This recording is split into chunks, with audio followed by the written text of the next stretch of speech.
Hello दोस्तों, मैं सौरभ कुमार एक बार फिर से आपके अपने इस वीडियो लेक्चर में स्वागत करता हूं। दोस्तों, आप जानते हैं कि पिछले वीडियो लेक्चर में हमने क्रिस्टलीय ठोस, जो कि क्रिस्टलीय ठोस था, इसका वर्गीकरण किया था, इसके बारे में समझा था। इसके 4 भाग होते हैं जिनको हमने समझा था। कौन कौन? आयनिक ठोस, सहसंयोजी ठोस, धात्विक ठोस और आणविक ठोस। इन 4 भागों के बारे में वर्णन किया था। आज हम आपके लिए उसी वीडियो लेक्चर को आगे बढ़ाते हुए बात करने वाले हैं क्रिस्टलीय तथा अक्रिस्टलीय ठोसों में अंतर। क्रिस्टलीय तथा अक्रिस्टलीय ठोसों में अंतर, चलिए इसे समझेंगे। होता क्या है, चलिए देखते हैं।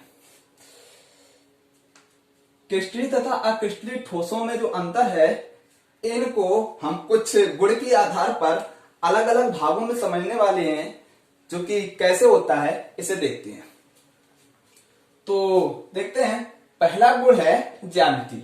ज्यामिति के आधार पर हम पहला इसका अंतर देखने वाले हैं। चलिए, ज्यामिति क्या होती है? ज्यामिति मतलब संरचना।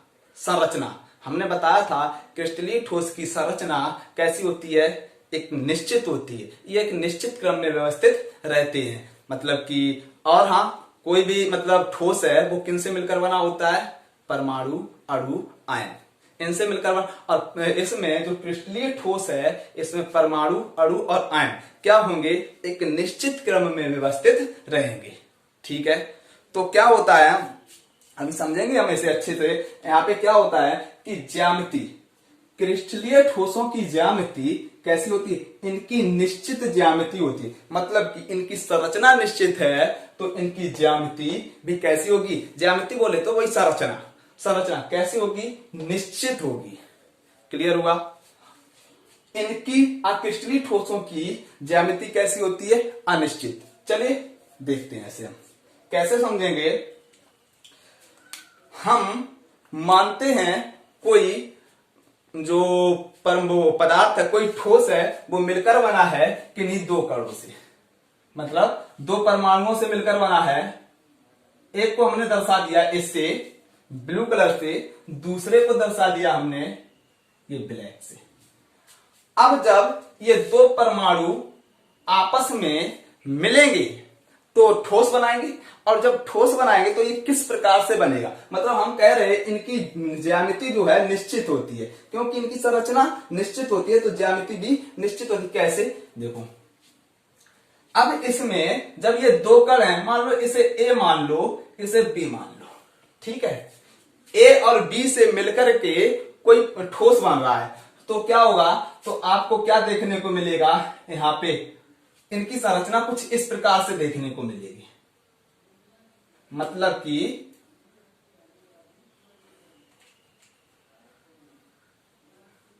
समझो इसे।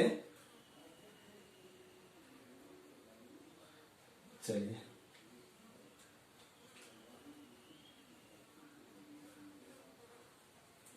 समझने की कोशिश करिए, हम समझाने की पूरी कोशिश करते हैं।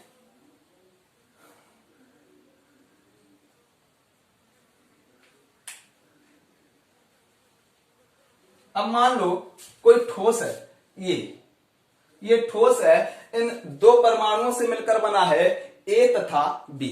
ठीक है, अब इसमें आपको ये जब निश्चित क्रम में जुड़े रहेंगे तो इसमें आपको क्या देखने को मिलेगा? एक निश्चित क्रम। मतलब A B, A B, A B, A B, B A. हर ए के पास बी देखने को मिलेगा, हर बी के पास एक ए देखने को मिलेगा। क्लियर हुई बात? तो क्या होता है, इनकी जो संरचना होती है, ज्यामिति होती है, कैसी होती है? निश्चित। क्लियर हुआ? अब इनकी ज्यामिति, संरचना अनिश्चित होती है।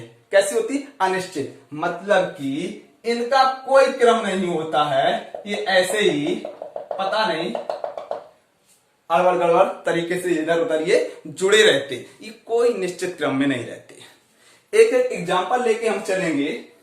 चलिए, इसका एग्जाम्पल लेके चलते हैं हम, ZnCl2। एक और एग्जाम्पल, मतलब कि प्यारा एग्जाम्पल, NaCl। जो कि है नमक। उसके बाद इसका एक एग्जांपल लेके चलते हैं हम, अच्छे से समझ में आएगा। रबड़, रबड़।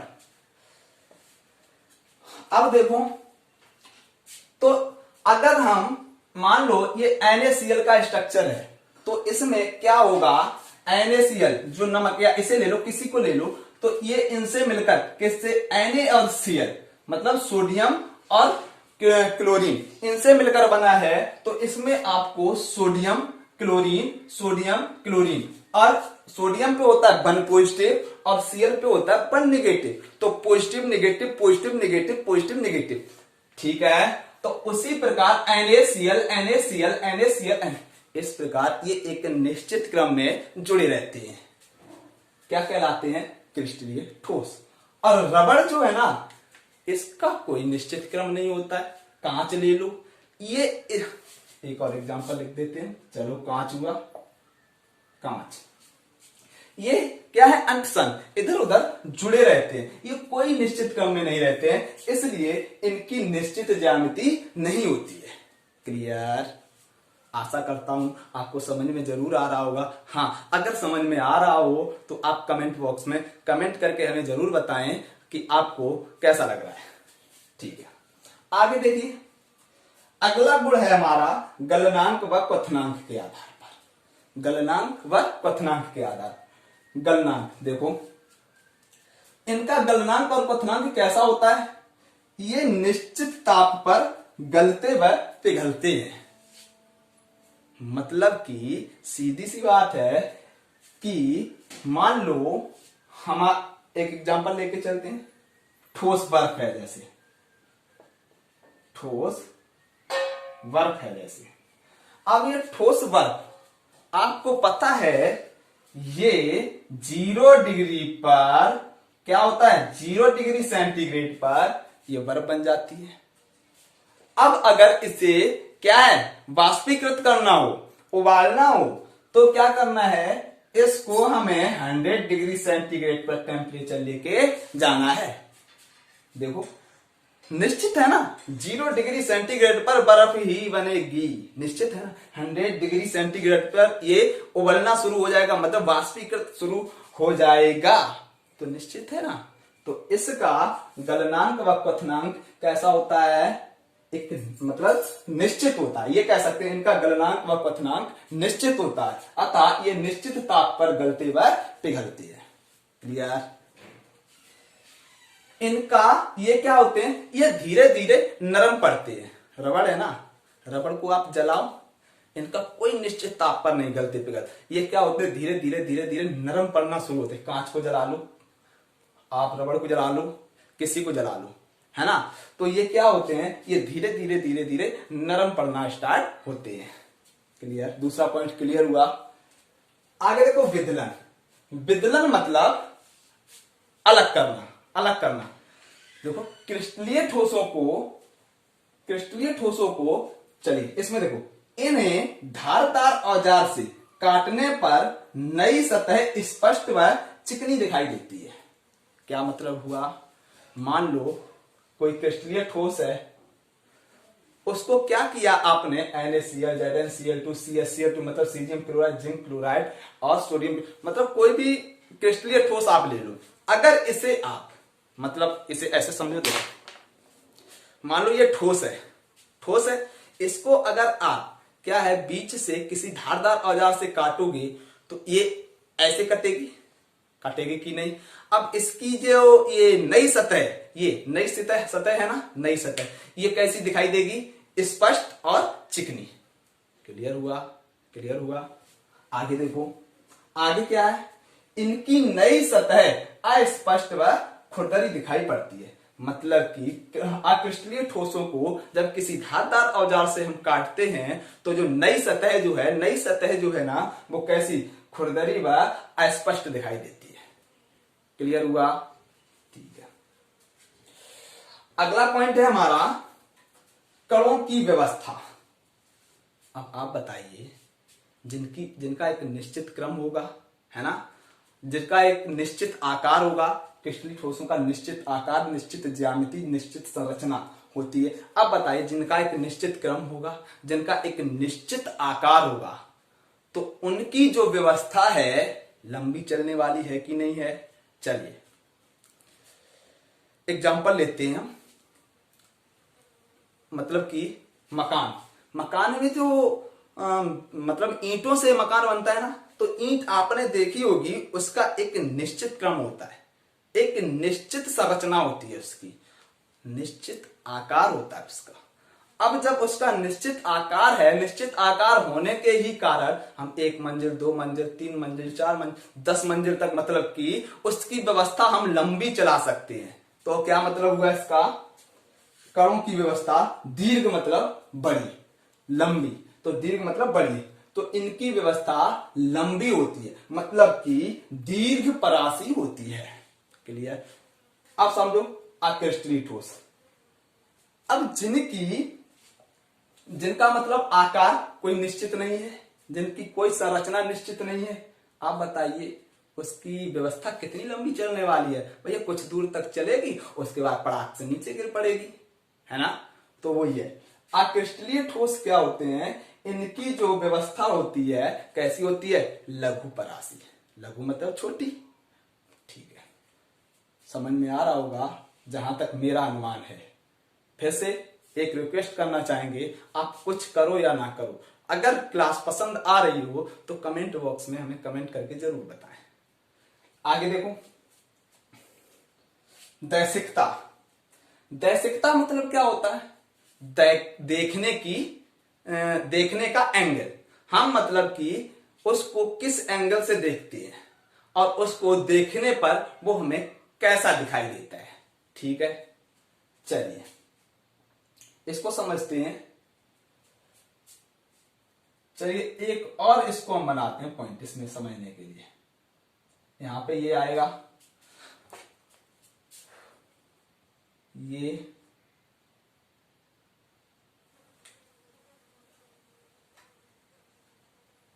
अब देखो इसे समझना, पहले आप इसे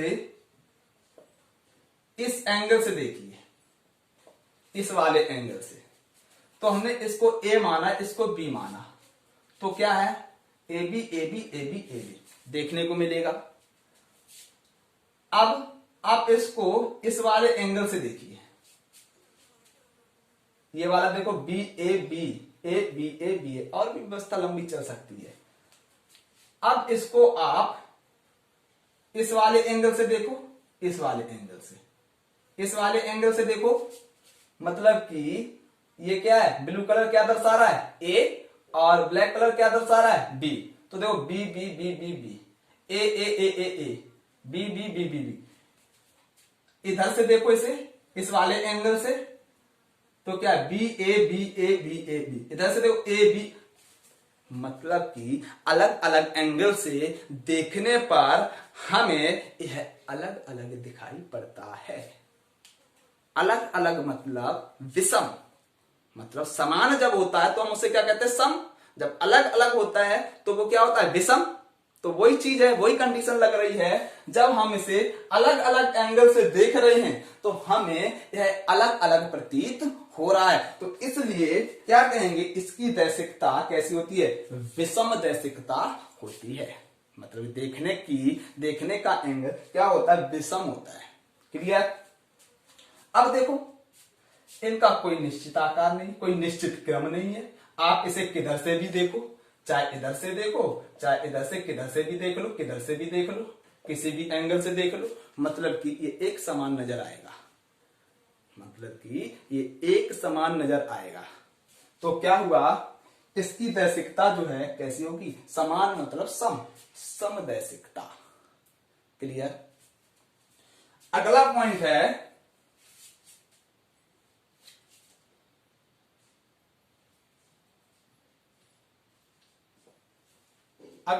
है सॉरी 3 4 5 6, शीतलन वक्र। शीतलन मतलब ठंडा। ठीक है, अब हम इसे क्या करेंगे, मतलब क्रिस्टलीय ठोस है, इसे ठंडा करेंगे। अब इसको जब हम ठंडा करते हैं मतलब कि शीतल करते हैं तो इसका एक वक्र, चलिए हम वक्र समझते हैं यहां पे।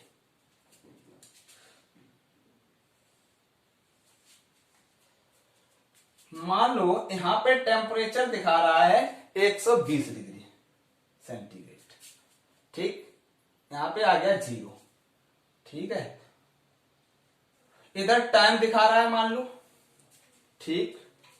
अब क्या होगा, हम इसे ठंडा मतलब कि हमने ले लिया, मतलब जल ले लिया, जल की वाष्प ले ली। अब जल की वाष्प को हम ठंडा कर रहे हैं, यहां पे आया 100, फिर 80 कर देते हैं, फिर 70 कर देते हैं, फिर 30 कर देते हैं, यहां 0। चलिए अब हम जल की वाष्प को ठंडा कर रहे हैं, तो ठंडा करेंगे तो क्या होगा, ये बढ़ेगा बढ़ेगा बढ़ेगा। अब 100 डिग्री पर क्या होगा, ये रुक, यहां पे वाष्प जो है 100 डिग्री पर आकर के किसमें, द्रव में बदलना शुरू होगी।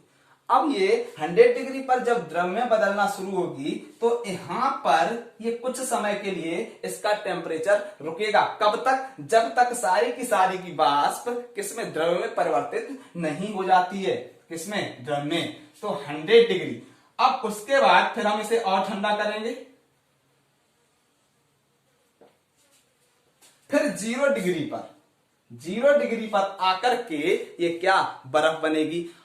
अब 0 डिग्री पर टेम्परेचर तब तक रुकेगा जब तक सारा का सारा द्रव ठोस में परिवर्तित नहीं हो जाता है। मतलब कि ये क्या है, रुक रुक के आ रहा है, धीरे धीरे। मतलब कि हम क्या कह सकते हैं, इसका शीतलन वक्र देखो 100 डिग्री पे आया तो कुछ समय के लिए मतलब कि रुका, उसके बाद 0 पे जाएगा, फिर कुछ समय के लिए रुकेगा, मतलब कि कुछ टाइम ले। तो इस वजह से इसका शीतलन वक्र कैसा होता है, असतत। क्लियर। अब इसका कोई निश्चित टेम्परेचर नहीं होता है और इसका निश्चित टेम्परेचर होता है। निश्चित टेम्परेचर होने के कारण इसका शीतलन वक्र कैसा होता है, असतत। और जब इनका कोई निश्चित टेम्परेचर नहीं होता है, ये धीरे धीरे क्या करते हैं, नरम पड़ते हैं। तो क्या होता है, इसका हम अगर वक्र दर्शाना चाहें तो कुछ इस प्रकार से जाएगा, ये धीरे धीरे नरम पड़ना स्टार्ट होते हैं। तो ये कंडीशन इसमें लगने वाली है। तो हम कह सकते हैं इसका शीतलन वक्र कैसा होता है, सतत। समझ में आई बात, समझ में आई। शीतलन वक्र कैसा होता है, सतत। ठीक है। एक और अगर आप लिखना चाहो तो लिख लेना, क्रिस्टलीय ठोस जो है, बोल देता हूं उसे समझिए आप। क्रिस्टलीय ठोस जो है इसकी प्रकृति के आधार पर, चलिए प्रकृति 7 नंबर है, प्रकृति।